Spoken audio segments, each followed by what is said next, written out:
Mesdames, messieurs, camarades, collègues, amis, hier, Irène, une femme croisée par hasard, me décrivait la situation de sa famille. Mon mari, me disait-elle, est sans emploi depuis 2 ans. Il a 41 ans, il est en pleine forme, il parle couramment 3 langues, dont évidemment le français. Il a étudié, mais est prêt à prendre n'importe quel emploi. Il aurait volontiers travaillé dans un supermarché. Malheureusement, chez nous, tous ces emplois sont occupés par des frontaliers. Comme il est en fin de droit, il n'est plus enregistré à l'assurance chômage, n'apparaît plus dans aucune statistique, il n'existe simplement plus. Dites-moi, me disait cette femme, où tout ça nous mènera. Tous les responsables politiques, syndicaux, associatifs de la gauche sont confrontés jour après jour à des situations de ce type. Nos compatriotes y dénoncent les difficultés toujours plus importantes auxquelles sont confrontées les familles. L'appauvrissement de notre classe moyenne, la frilosité des politiques publiques de l'emploi, l'égoïsme et la froideur dont fait parfois preuve notre pays. Et cette dénonciation me semble justifiée. Les salaires stagnent depuis 10 ans. Notre pouvoir d'achat est en berne, miné par les augmentations à répétition des primes d'assurance maladie. Notre classe moyenne, garante de notre cohésion sociale, est en train de disparaître.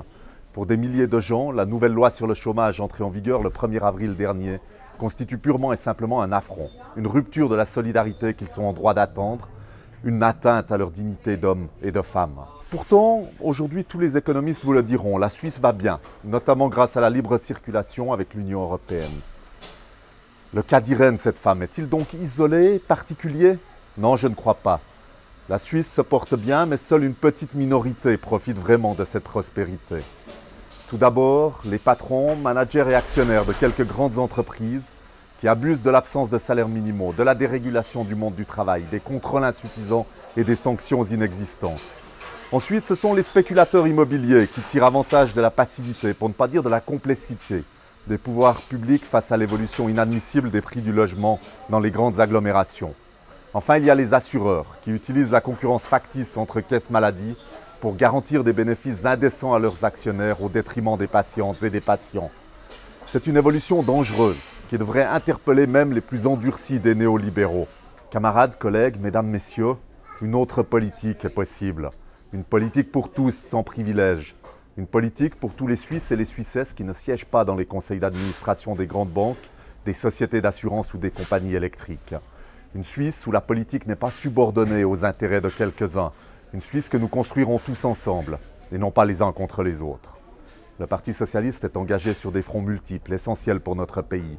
Il y a tout d'abord notre initiative pour des salaires acceptables pour tous, pour des salaires minimaux au lieu de quelques bonis extravagants. Il n'est pas admissible que 400 000 personnes en Suisse vivent avec moins de 4 000 francs par mois.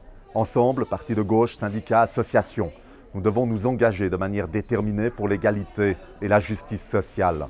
Par nos actions le 14 juin prochain, par notre initiative pour des salaires minimaux, par l'initiative 1 à 12 des jeunes socialistes, par une campagne efficace pour des augmentations générales de salaires cet automne, nous pouvons redonner espoir aux milieux populaires et aux classes moyennes. Il y a ensuite notre lutte pour une caisse maladie abordable, pour tous, sans privilèges. Nous voulons un système de santé de qualité, accessible à toutes et tous. La pseudo-concurrence que se livrent les assureurs privés ne sert que leurs intérêts au détriment de ceux des assurés. Raison pour laquelle nous voulons, grâce à notre initiative, introduire une caisse publique d'assurance maladie sur le modèle de la SUVA, efficace, transparente et démocratique. Il y a, au-delà, notre lutte pour un approvisionnement énergétique sûr, pour tous, sans privilèges. D'ici 2030, les énergies renouvelables devront couvrir au moins 50% de nos besoins. Grâce à notre initiative CleanTech, les investissements consentis dans ce secteur permettront la création de 100 000 places de travail en Suisse. Les centrales nucléaires sont chères. Le PS veut laisser une planète intacte, aussi intacte que possible aux générations futures, sans les sacrifier aux intérêts à court terme du lobby atomique. Et enfin, la dernière lutte, le dernier point fort de cette campagne électorale qui s'annonce sera notre engagement pour des loyers abordables, pour tous, sans privilèges. Les loyers ne cessent d'augmenter dans les villes et les agglomérations. Les propriétaires profitent de la pénurie pour engranger de juteux bénéfices aux dépens des locataires, tandis que dans les communes ou cantons qui pratiquent la sous-enchère fiscale, même la classe moyenne n'arrive plus à se loger. Pour le PS, les loyers doivent refléter la réalité des coûts. Il faut promouvoir la construction de logements sociaux, les droits des locataires et un immobilier socialement responsable. Cette année 2011 marquera, mesdames et messieurs, chers camarades, chers collègues, un tournant politique.